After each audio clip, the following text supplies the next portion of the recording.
കർത്താവ് നിങ്ങളോട് കൂടെ, അങ്ങേ ആത്മാവോടും കൂടെ. യോഹന്നാന്റെ വിശുദ്ധ സുവിശേഷത്തിൽ നിന്നുള്ള വായന. കർത്താവേ, അങ്ങേക്ക് മഹത്വം. അക്കാലത്ത് യേശു യഹൂദന്മാരോട് പറഞ്ഞു, എൻ്റെ പിതാവ് ഇപ്പോഴും പ്രവർത്തന നിരതനാണ്, ഞാനും പ്രവർത്തിക്കുന്നു.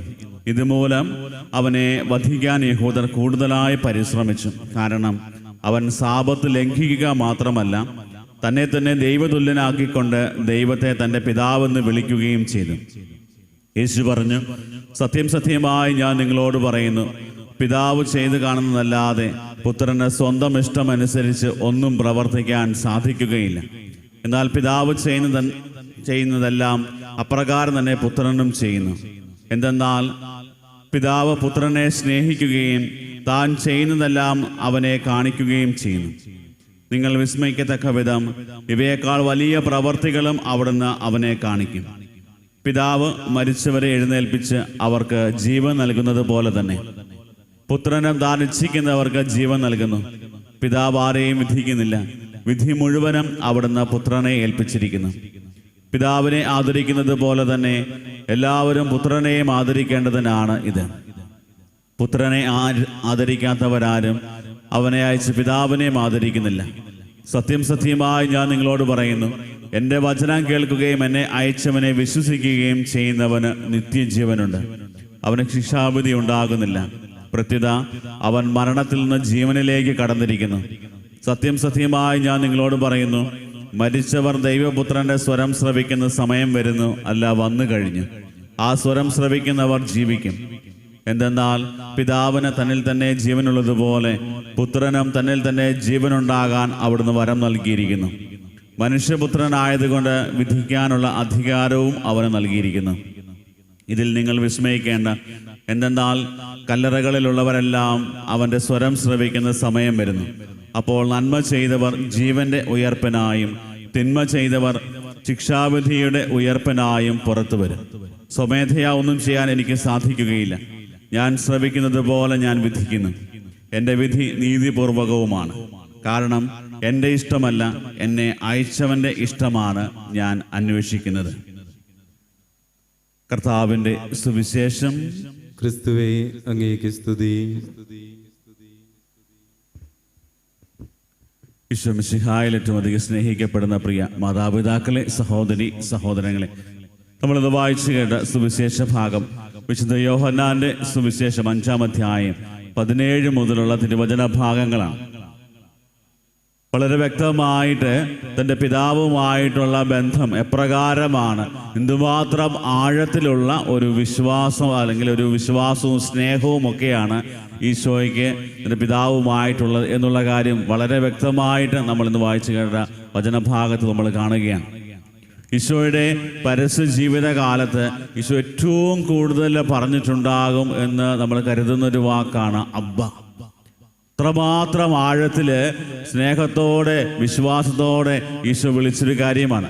ഒരു കൈക്കുഞ്ഞ് തൻ്റെ പിതാവിനെ സ്നേഹത്തോടെ വിളിക്കുന്നത് പോലെ ഓരോ നിമിഷവും അപ്പാ അപ്പാ എന്ന് ഈശോ വിളിച്ചിട്ടുണ്ടാകും, ഏറ്റവും കൂടുതൽ ഉച്ചരിച്ചിട്ടുണ്ട്. കാരണം ഈശോയുടെ പരസ്യ ജീവിതകാലം ആരംഭിക്കുമ്പോൾ അല്ലെങ്കിൽ ഈശോയെക്കുറിച്ച് പറയുമ്പോൾ ആദ്യമേ തന്നെ ഈശോയുടെ നാവിൽ നിന്ന് വരുന്നത്, ഞാൻ എൻ്റെ പിതാവിൻ്റെ കാര്യങ്ങളിൽ വ്യാപൃതനായിരിക്കണം എന്ന് നിങ്ങൾക്ക് അറിഞ്ഞുകൂടെ.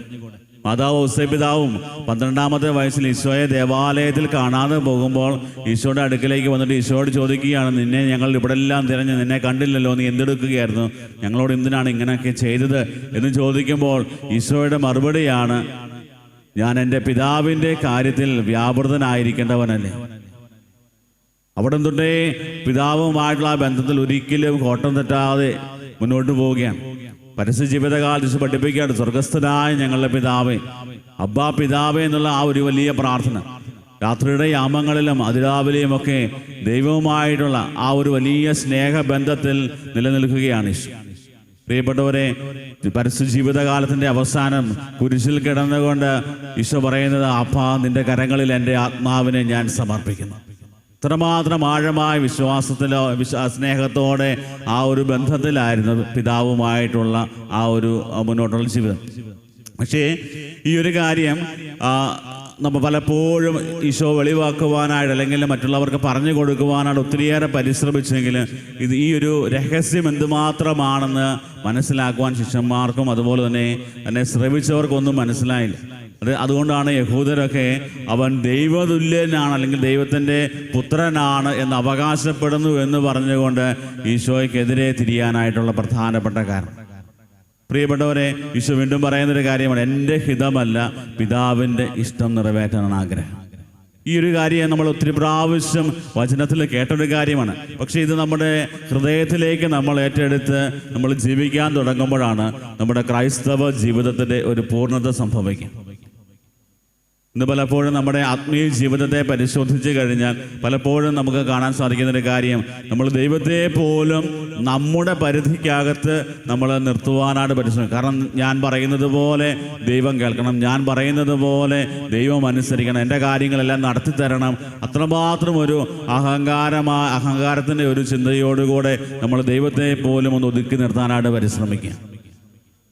ദൈവവുമായിട്ടുള്ള ആഴമായ ഒരു സ്നേഹബന്ധത്തിലാണോ ഞാൻ ആയിരിക്കുന്നത് എന്ന് ചിന്തിക്കാനായിട്ട് നമുക്ക് സാധിക്കും. അവിടെ അപ്രകാരം ഒരു ആഴമായ ബന്ധത്തിൽ ദൈവവുമായിട്ടുള്ള ബന്ധം, നമ്മുടെ പ്രാർത്ഥനയും നമ്മുടെ വിശ്വാസ ജീവിതവും പ്രവർത്തികളും ഒക്കെ ദൈവവുമായിട്ടുള്ള ബന്ധത്തിൽ നമ്മളെ ഊട്ടി ഉറപ്പിക്കുന്നതാണെങ്കിൽ നമ്മുടെ ആത്മീയ ജീവിതം കൂടുതൽ ഉണർവുള്ളതായിട്ട് മാറുകയാണ്. ഇന്ന് പലപ്പോഴും നമ്മുടെ സ്വാർത്ഥപരമായ താല്പര്യങ്ങൾക്ക് വേണ്ടി നമ്മുടെ ജീവിതത്തെ, ആത്മീയ ജീവിതത്തെ പോലും നമ്മൾ കാണുമ്പോൾ ഒത്തിരിയേറെ പ്രശ്നങ്ങളിലൂടെയും അസ്വസ്ഥതകളിലൂടെയും തകർച്ചകളിലൂടെയൊക്കെ കടന്നു പോകും. ദൈവവുമായിട്ടുള്ള ബന്ധം നഷ്ടപ്പെട്ടു പോകാതിരിക്കാനായിട്ട് നമുക്ക് പ്രത്യേകം ശ്രദ്ധിക്കാം. ഗെത്സമേൻ തോട്ടത്തിലും ഈശോ രക്തം വിയർക്കുന്ന ആ ഒരു ഭാഗം നമ്മുടെ മനസ്സിലേക്ക് നമുക്ക് കൊണ്ടുവരാം. കാൽവരിയുടെ നെറുകയിൽ ഈശോ 3 ആണികളിൽ മരിക്കുമ്പോഴും അത്രമാത്രം കഠോരമായ വേദനകൾ അനുഭവിക്കുന്ന സമയത്തും ഈശോയുടെ ഗെത്സമേൻ തോട്ടത്തിൽ ഈശോയുടെ പ്രാർത്ഥനയാണ്, കർത്താവെ കഴിയുമെങ്കിൽ ഈ പാനപാത്രം എന്നിൽ നിന്ന് അകന്നു പോകട്ടെ, എൻ്റെ ഇഷ്ടമല്ല നിൻ്റെ ഇഷ്ടം നിറവേറട്ടെ. ഈ ഒരു പാനപാത്രം എന്ന് ഉദ്ദേശിക്കുന്നത് പലപ്പോഴും നമ്മൾ വിചാരിക്കും ഈ ഒരു കഠിനമായ പീഡകളോ അല്ലെങ്കിൽ കുരിശുമരണത്തെ കുറിച്ചൊക്കെ ആയിരിക്കുമെന്ന്. അതൊക്കെ വളരെ ധീരതയോടെ ഈശോ നേരിടുന്നതായിട്ട് നമുക്ക് കാണാൻ സാധിക്കും. നമ്മൾ വചനം ആഴത്തിൽ പഠിക്കാൻ തുടങ്ങുമ്പോൾ കുരിശുമരണത്തെയൊക്കെ ധീരതയോടെ നേരിടുന്ന ഈശോയെ കാണാം. പക്ഷേ ഈശോയുടെ ഏറ്റവും വലിയൊരു വേദന, കർത്താവെ ഈ ഒരു പിതാവായ ദൈവമേ ഈ ഒരു സമയത്ത് പോലും നീയുമായിട്ടുള്ള ബന്ധം നഷ്ടപ്പെട്ടു പോകുമോ എന്നുള്ളൊരു വലിയ വേദനയാണ്.